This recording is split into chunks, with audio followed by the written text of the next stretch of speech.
Alors bonjour, moi c'est Marc Fabresse de la Chambre d'agriculture et de la pêche lagonaire de Polynésie française. Donc on est venu aux conventions des chambres agricoles pour présenter quelques-unes de nos actions et les partager et mutualiser aussi nos connaissances et nos compétences avec l'ensemble des territoires d'outre-mer. Donc on a présenté un de nos projets qui est vers l'autonomie alimentaire. On a rencontré nos éleveurs de porcs et de bovins et on leur a demandé qu'est-ce qu'ils aimeraient qu'on apporte au niveau de la chambre agricole, qu'est-ce qu'on aimerait qu'on apporte comme étude pour améliorer leur vie de tous les jours, leur activité professionnelle. Et une des thématiques qu'ils avaient ressorties, c'était ils ont besoin d'avoir des connaissances sur quels produits locaux ils peuvent utiliser pour nourrir leurs bêtes. Effectivement, on est dans des zones extrêmement éloignées. L'alimentation animale coûte extrêmement cher. Elle est des fois même pas disponible puisqu'on a des toutes petites quantités qu'on commande à l'échelle européenne et mondiale. Et donc, il fallait trouver des alternatives.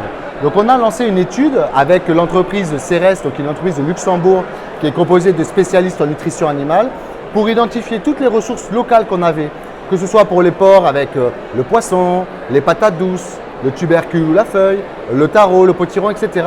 Mais également pour les bovins, tout ce qui est les pâturages, les herbes qui étaient présentes localement.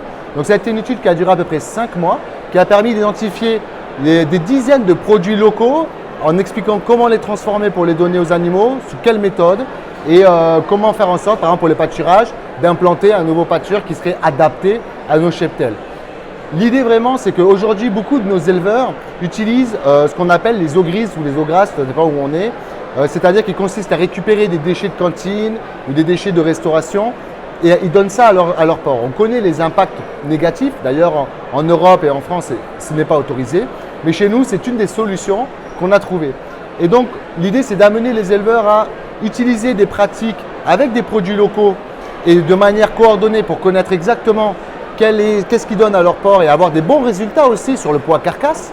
Donc, il fallait vraiment identifier tous ces produits-là. On avait l'exemple aussi, par exemple, des déchets de poisson où les éleveurs se sont éloignés un peu des déchets de poisson en disant « ça laisse une odeur ». Mais en fait, oui et non, ça laisse une odeur qu'à partir du moment où tu utilises une grosse concentration.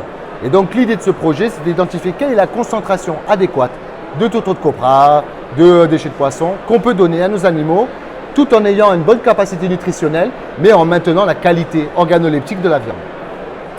Là, nos partenaires en Polynésie sont nombreux et on a la direction de l'agriculture, qui est l'équivalent des DAF en France, et qui nous accompagne dans ce projet-là pour développer, grâce aussi à l'intervention de Protège, qui est basé sur les fonds européens et qui est un programme qui est en collaboration avec la Nouvelle-Calédonie et Wallis. Il y a une application qui va voir le jour, qui s'appelle l'application FAF, qui va en fait permettre aux agriculteurs de dire voilà, moi je suis éleveur de porc, j'ai des maniocs chez moi, j'ai des feuilles, j'ai de l'ananas. Je marque ça sur l'application et ça me donne la recette, quelle est la quantité de quoi je mets pour avoir une soupe végétale et avec des outils de production qui est adapté en fait à mon cheptel porcin. Donc ces outils sont en place, ils vont voir le jour cette année et on a été très ravis de partager ça avec nos collègues des autres chambres agricoles qui sont extrêmement intéressés. Et c'est tout l'intérêt de ces réunions-là, c'est de partager nos connaissances, nos compétences, mutualiser l'expérience de chacun et trouver quelles sont les solutions qu'on peut mettre en commun pour réussir nos enjeux et répondre à nos agriculteurs de nos territoires.